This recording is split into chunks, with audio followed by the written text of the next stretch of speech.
दोस्तों सब्र का फल मीठा होता है और अब उन लोगों को शायद कल फल मिल जाए। जिन लोगों ने सब्र रखा है उन लोगों को शायद कल निफ्टी फल दे दे। अच्छा फल कल मिल सकता है। आप लोगों को इंतज़ार करना है चार्ट का कि चार्ट में क्या हो रहा है, क्या कंडीशन बन रही है। आज का चार्ट आप लोग ज़रा बारीकी से देख लेंगे सबसे पहले और फिर मैं आपको डेली चार्ट पर लेकर चलता हूँ। यहाँ पर देख लीजिए आज का चार्ट अगर आप ध्यान से देखते हैं, आज हमारी ओपनिंग यहाँ पर होती है, नीचे हम थोड़ा उधम मचाते हैं, फिर ऊपर को आते हैं। कल वाला जो हमारा हाई लास्ट आवर में प्राइस एक्शन जिसने बनाया था, हमने उसको ब्रेक किया।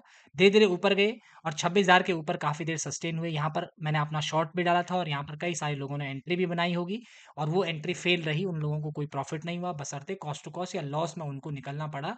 क्योंकि यहाँ पर बाजार ने 26,000 को भी ब्रेक कर दिया था, यानी कि उन्होंने अपना एसएल भी निकाला होगा, 10-15 रुपए बाजार उनसे लेकर भी गया होगा। वो लोग गलती क्या कर गए, उन्होंने ये ध्यान नहीं दिया कि बाजार कहाँ से चल कर आ रहा है और कहाँ से ऊपर की तरफ जा रहा है। ये इंपॉर्टेंट बात यहाँ पर थी, ठीक है?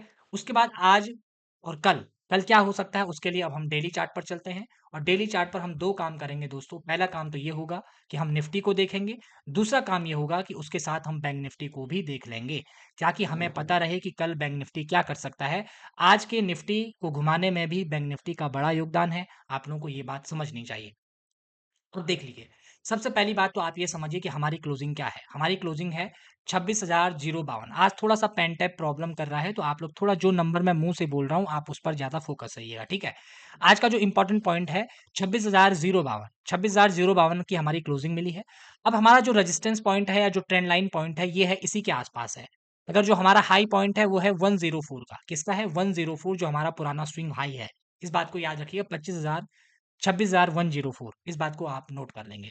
उसके बाद अब हमारे पास 104 और आज की क्लोजिंग के बीच में जो गैप है वो है 50 पॉइंट का हमारा गैप बचा हुआ है, ठीक है? अब हम देखते हैं कि थोड़ा बैंक निफ्टी क्या कर रहा है, तब मैं आपके निफ्टी का 15 मिनट का प्रेडिक्शन बताता हूँ, कल क्या-क्या होने की पॉसिबिलिटी है, ठीक है? कहाँ पर हमको सेटअप बन सकता है, ये चीज़ हमको ध्यान में रखना। अब ये है हमारा बैंक निफ्टी, ठीक है? बैंक निफ्टी ये ऑल टाइम हाई पर बिल्कुल ब्रेकआउट करने के बाद ऊपर की साइड को चल रहा है। और ऊपर की साइड को चलने के बाद 59,216 59,216 के ऊपर यहाँ पर अभी क्लोजिंग मिली है। यहाँ पर ध्यान रखने वाली बात क्या है कि 59,000 के हम ऊपर हैं।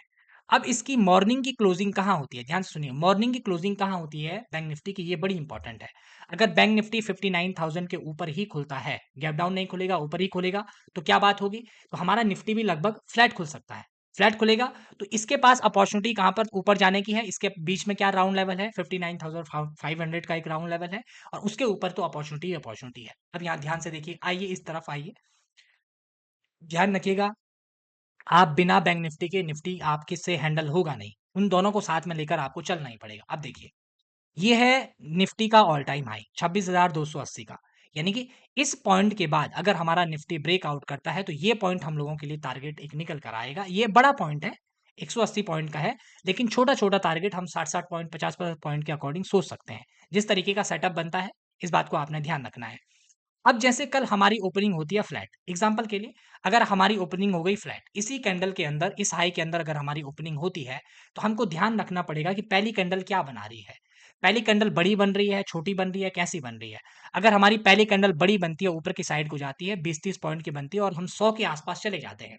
और उसके बाद जो सेटअप बनाते हैं, अगर उसके बाद हम हाई को निकालेंगे, कोई स्टॉप लॉस हमको उपलब्ध होगा, उसके बाद हम यहाँ पर ऊपर की साइड को सोच सकते हैं, लेकिन कुछ पॉइंट के साथ।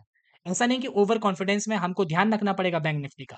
तो यहाँ पर बैंक निफ्टी ऊपर की साइड का सेटअप यहाँ पर पॉसिबिलिटी के अकॉर्डिंग बन सकता है। ध्यान रखिएगा। दूसरी बात, अगर हम बीच में खुल गए तो कल इनसाइड भी बन सकता है, इस चीज़ की भी हमको ध्यान रखनी है। अगर हम 26,000 के आस-पास खुल जाते हैं, घूमते हैं और ये 26,000 के आस-पास खुलता है, वो हमारा बैंक निफ्टी 59,000 के नीचे खुलता है, तो यहाँ हमको एक प्रॉब्लम आ सकती है, जहाँ पर हम कंसोलिडेट हो सकते हैं, खत्म हो सकता है मामला। यानी कि कल गैप डाउन के लिए बिल्कुल कंडीशन नहीं है, बाजार घूम जाएगा, बिल्कुल शांत रहना है आपको, ठीक है? दूसरी बात क्या हो सकती है कि अगर हम 26,000 के आस-पास भी खुलते हैं, तो हमको ये देखना है कि हम ऊपर की साइड को जोर लगा रहे हैं या नहीं लगा रहे हैं, क्या पैटर्न बन रहा है, ठीक? 26,000 के ऊपर जाएँगे तो 80 पॉइंट ऊपर हमारा क्या है, 26,080 का है, जो आज का रेजिस्टेंस पॉइंट है, आज का हाई है, उस बात को हमको ध्यान में रखना पड़ेगा। उसके बाद अगर हम गैप अप खुल जाते हैं, तब की क्या अपॉर्चुनिटी है? अगर हम गैप अप खुलते हैं, 104 के ऊपर ही हम गैप अप खुलते हैं, तो हमको यहाँ पर वेट करना पड़ेगा, देखना पड़ेगा बाजार क्या कंडीशन बनाएगा, क्या सेटअप यहाँ पर डेवलप होंगे, उसके बाद हमको यहाँ ध्यान रखना है। एक बात और फिर नोट कर लीजिए कि जो-जो बात मैंने बताई, gap up, gap down, flat, इनमें आपको ट्रेड मिलेंगे, नहीं मिलेंगे, वो कंडीशन नहीं है। मैंने आपको जो बातें बताई है, इस बात को ध्यान में सुनिएगा। जो मैं आप लोगों को बता रहा हूँ, ये इसलिए बता रहा हूँ ताकि आप वहाँ पर फ़ोकस्ड होकर काम करिए और देखिए यहाँ पर क्या कंडीशन बने। सच में जो मैं आपको बता रहा हूँ वो हो रहा है या नहीं हो रहा है। ताकि आपका मोटिवेशन कल से हाई हो कि अरे ये कंडीशन तो बन रही है, यहाँ पर बन रही है, ये पॉइंट पर बन रही है और आपका थोड़ा-सा बूस्ट अप हो आपका नॉलेज, ठीक है? ताकि आगे जब आप एनालिसिस करें और उसके बाद जब आप ट्रेड करें तो आपके अंदर एक कॉन्फिडेंस आए, ठीक है? ऐसी एनालिसिस के लिए द इनसाइडर रिव्यू को आप लोग सब्सक्राइब ज़रूर करिएगा और अगर आपका कोई कमेंट है, सजेशन है तो कमेंट बॉक्स में बेझिझक लिखिए। धन्यवाद।